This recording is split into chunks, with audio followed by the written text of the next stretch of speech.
Not long statements. Deputy Gilmore. Well, Cancora, I think before we can agree any business today, I think we do need to hear from the government when the House is going to get an opportunity to debate the two reports that were published yesterday, the IMF report and the OECD report, both of which are extremely critical of the government, both of which are at variance. Well, Minister, you know, I can't imagine a minister for finance in any other country who would have got such a damning report on the economic performance and financial performance of a government of which you have been a part for the last 12 years, and to come out and say that you welcomed it, and that it had nothing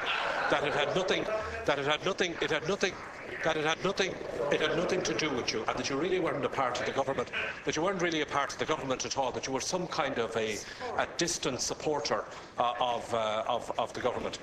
The fact of the matter is, Cancora, the fact of the matter is, you know, this is very serious about the economy. It's quite at variance. It's quite at variance with what the government's own take on the economy is. You know, only a month ago, admittedly it was before elections, the Taoiseach told a meeting in Slane in County Meath that the economy would return to rapid growth as early as 2010.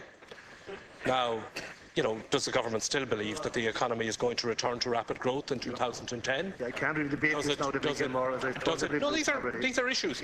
These are issues that can't hold you. You know, I don't want to. This is the point I'm making. I appreciate I'm not going to have the opportunity of ventilating these to the extent that they should be ventilated, you know, in this session this morning. This is why I'm looking for a debate on it. This is why I'm asking the government what arrangements they're going to have us debate and discuss these issues. The take that the IMF and the OECD have on the state of our economy is quite different to what this government's stated take is on it. We need to you know, assess that. Secondly, their assessment of what the government is doing in relation to the banking system is quite at variance with what the government is proposing to do. What the government is proposing to do in relation to the banking system is still a bit vague, and we still don't know when this legislation is going to be published, when it's going to be taken by the House, and meanwhile things are continuing on a pace. So we do need, before we go into recess for the summer, we need to have a proper and serious debate about the state of the economy based on these two reports, and I'm not agreeing anything on today's order of business until I get a commitment from the Minister for Finance that there will be such a debate in the House. The government organises the time of the House and orders the business that is to be taken in the House. So the whips will do what the whips will do in terms of arranging time and so on. But obviously they have to do it within the context of the business that is being ordered by the government.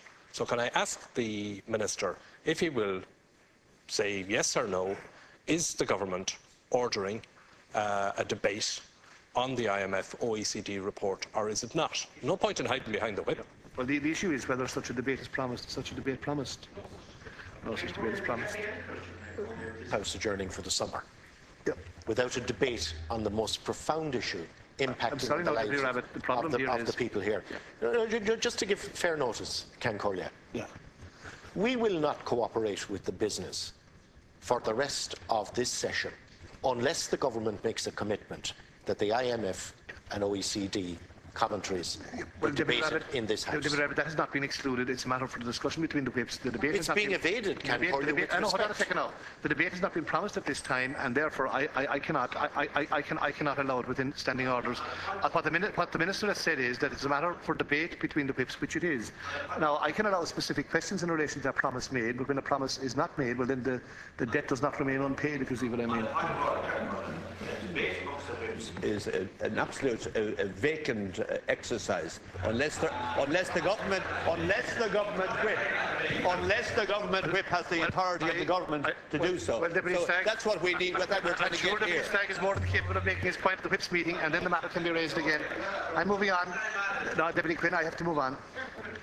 We've just had one of the most damning economic reports that will do extraordinary damage to this. Is the present Minister of Finance so pusillanimous and so afraid that he can't indicate that he would even recommend that the House will be discussed between the whips, and it hasn't been excluded. It's not a matter for the whips. I cannot proceed in this fashion. I cannot proceed in this fashion. You have to understand that. I'm being very reasonable, in fact. You know, we've had two. I mean, we've had two very serious reports on the economy. I know all that. People are hurting.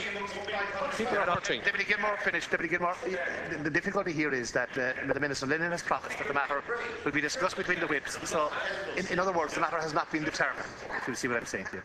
The matter has not been determined, and it's not been promised, and therefore it's not in order to ask. Yeah, well, I mean, that's the difficulty. You know, I don't want us to play word games with this now. I know, nor do I. John Corla. Yeah. These are very serious. These are two very serious reports. The economy is in a very serious state. There's 400,000 people out of work.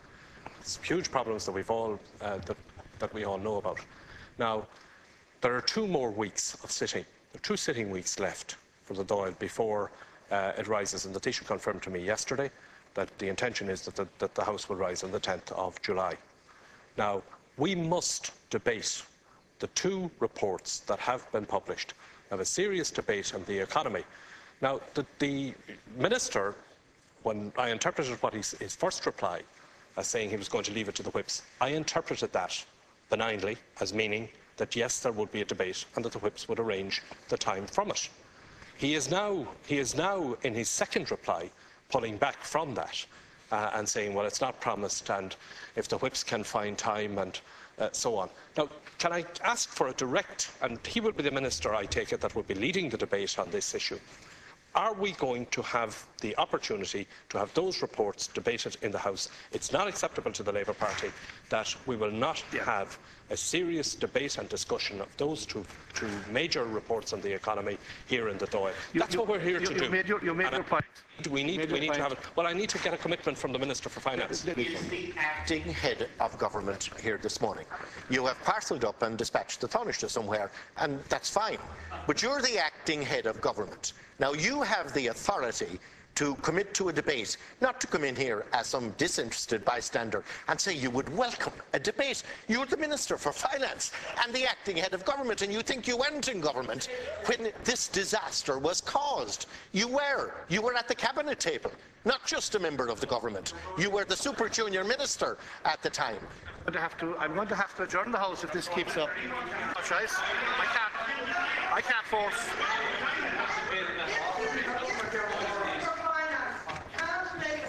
Decision. Can we have an adjournment for 20 minutes while he phones the Taoiseach and sees does the Taoiseach agree to a debate? We give an adjournment to let him. Can't be put any further than that.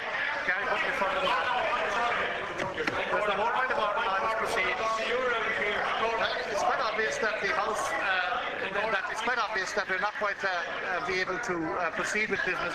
We're adjourning the House for 10 minutes. The House is suspended for 10 minutes.